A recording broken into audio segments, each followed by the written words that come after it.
at women with social media. Guys, 20 years ago, women did not act like this. Now, to be fair, the 9s and 10s have always had the big heads. Always.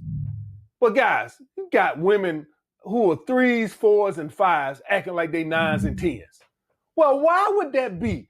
Why would all of a sudden women who are 3s, 4s, and 5s all of a sudden think they 9s and 10s? It's the affirmation. It's the day naps. It's the social media. Well, then y'all guys gonna say, well, AMS, wait a minute, hold on now, because those guys that they with, they don't even want them. They not even guys that are out these women league with them. They might not get no relationship with them, but they still have sex with them. That gives these women that false sense of sexual market value. They think they 9s and 10s because they're dealing with men who are higher quality than them. We have proof to that now. Before social media and day naps, 3s, 4s, and 5s, guys. Y'all want to know what 3s, 4s, and 5s did back in the day? Y'all want to know what they did? They would approach you and then tell you how good they suck and cook. That's what they would do. And they still couldn't get you. Back in the day, 3s, 4s, and 5s would aggressively approach you. And then try to sell you on how good they suck and how good they cook. Hopefully I remember to play this clip from Alpha Male Strategy. Shout out to him. He made a great point, about why women don't act how they look. Social media has done it. And once you think about social media doing it, you're like, what does social media do per se? The filters, some women, they have filters on every picture. Every picture is above a chest, or if they chest or above, and they're able to backology. I might need to go there. And they know they don't. Let me say this: women know they don't look good, right? They know when they're ugly. They know when they're fat. Even if people lie to them, they understand it. Let's just keep it real, right? But he made a great point of talking about how women, back in the day used to know when they were below average, they had to go beg guys to fuck, beg guys to suck. They had to really go out there and hunt for guys. And now that the internet changed that, and guys being thirsty, and guys are take it. Even if you meet a girl online and she don't look how she look online, most guys will still smash. If a guy get catfished, they'll still just they'll stay with the girl and they'll smash. And for the most part, this is the point I want to talk about, is that women think they sleep with the top guys. And I don't really think women rate guys, but they think they sleep with guys that are, let's say, super duper attractive, super duper handsome, and they think that's their level because they slept with them. And one of the reasons, and I always say this, women are damn near can't think like men. Because they always got that woman mechanism in them. It's hard for women to think like men, right?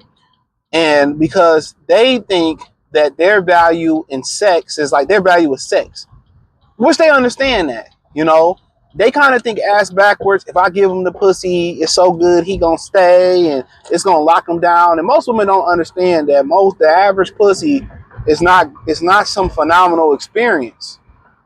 Back when it wasn't thrown around like that, it could be seen as a phenomenal experience. But every once in a while, you come across a woman with phenomenal coochie, or you come across a woman with phenomenal sex. Sometimes you get both. Rarely you get both. Where the woman her box is amazing and the sex experience is crazy. Check out the Patreon. I did a video on there, right? It's the difference. When you get both, I'm gonna say this: if you get both, and she's an average looking woman, in some cases slightly below average, most guys will keep her and marry her. I'm telling you that right now. Most guys, when most guys will be like, I don't even care, because it's a rarity. It's a rarity. Sometimes you get the ooey girl and you done it, yeah. And that's attached to the most trashiest women, character women of all time. But I'm not here to speak on that.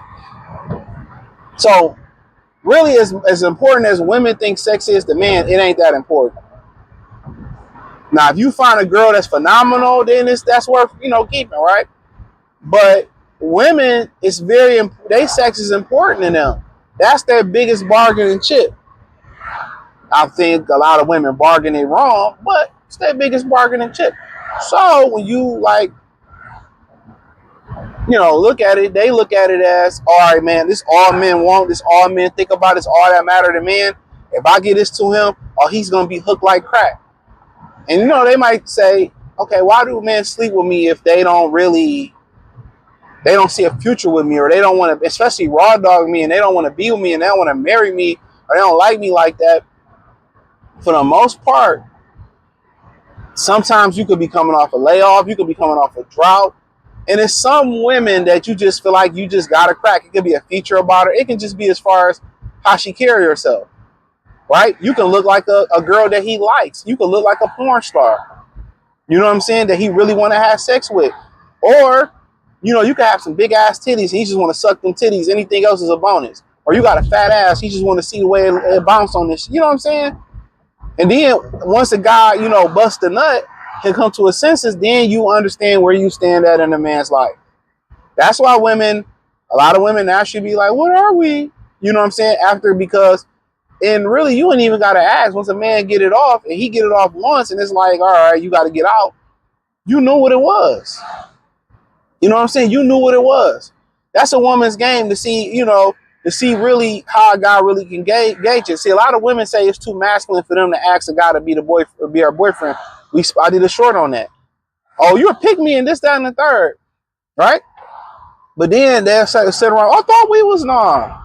But one of the ways is once it got cracked and he allow you to, stay and y'all have a good time. My thing is, if you good, most guys want to go 2 or 3 times. You know what I'm saying? Depending on the guy. So, but for the most part, women think because they have sex with guys, that makes them elite. That means, okay, if I have sex with a guy that I see is like the elite of the elite, if I'm a woman, you like, all right, that's the guy that I deserve to marry. That's who should marry me. It's not like, okay, if I got a relationship from a phenomenal guy, and it didn't work out for whatever reason, it didn't work out. You know what I'm saying? Okay, I think I can get another phenomenal guy because I think I'm an all right woman. I can get another phenomenal guy. At least that makes more sense than sleeping with a guy. Yeah, you could sleep with that guy again, or you could sleep with a guy that was that caliber again. A guy will sleep with damn near anything. You know what I'm saying? Heterosexual guys sleep with a lot of different women. Sometimes you could be ugly to him and you could just, he can just be on the dry spell. Or you could be ugly to him, but he just think you got a beautiful stomach or you got a beautiful waist or the way you wear clothes, you might be beautiful from the neck down. Or he might just want a skinny chick, tonight. Or he just want a big booty chick. And you know what I'm saying? Like, it just may be something. And certain women that when I was kind of out there, that I just, I didn't want to even have a conversation with them, but it was just a sexual attraction. I talked about that before too on the Patreon, where it's not an attraction to, I don't want nothing to do with you for real. It's just sexual attraction. That's it. It's just somebody I just want to crack. Like I said, it's hard for me to explain it. It could be a chest. It could be titties. It could be the way you speak. It could be your lips. It could just be your swagger. It could be something like that. It could be maybe we had an intellectual conversation, but it's just sex. I don't want nothing serious with you.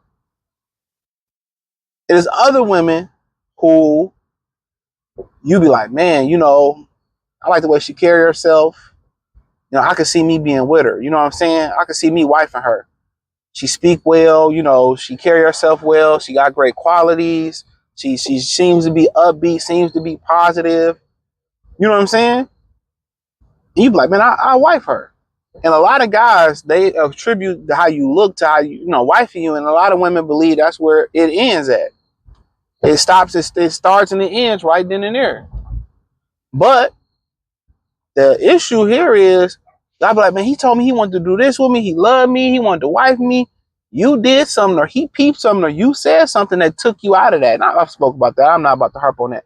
I spoke about that multiple times. So that's why I get in conversations with women that say, well, guys be love bombing. No, he found something out about you, or you said something that made him no longer interested in you. Simple as that. You said something that made him no longer interested, or did something. And a lot of y'all women got a tendency to run y'all mouth too much. Oh yeah, I used to fuck with a nigga like, and nah, nigga. Let me tell you this, women. You don't learn nothing else from this fucking show. If you don't learn nothing else, never bring up your past sexual experiences to a man. Even if the dumb nigga asks, keep it ladylike, and never bring up like niggas you used to fuck with, like niggas you used to fuck with. Like that irks men's nerve. Unless he asks you, never bring up the fact that, yeah, I had this one nigga I used to mess with. And if he asks, hey, what happened in your last relationship? Or, answer the question however you may answer. I'm not here to give y'all advice on that. I'm going to tell you this. When a woman talk about a brag or talk about another dude, that's a turn off. That's a turn off. I'm telling you. Especially if the guy that you're dealing with used to, and you meet a guy and he come, oh yeah, we used to kick it together, or we used to it's like that's like a turn off. It's like a deduction, It's a deduction. You just like oh yeah, we used to be more like, nah, I'm good, bro. But like I said, man, like it's a turn off. So if a guy asks you about a past partner, you answer it, hey, it was whatever. But leave it at that. Oh, did you suck his dick like that? Well, you'd be like, really, I was just in the date at that point. Even as a joke, like a nigga be canceled. But yeah, don't ever answer that. Don't bring it up. That's a huge pet peeve. And a lot of guys tolerate it because they just want to smash you. But when you say stuff like that, or women may say certain things, and they may say certain things, man, and and they may think it's harmless, and all of a sudden you went from a girl that he wanted to be with to like, I just smash. But as I'm saying, as guys get more mature, a lot of guys just take you, they don't even want to smash you no more because they don't want the problems that come with that. But that's another story for another day. Thumbs up the video, share the video, subscribe to the channel, hit the link in the description. You can follow me on X, Instagram, Spotify, Anchor, Cash App, Venmo, PayPal, or no, hit the link in the description on the Patreon.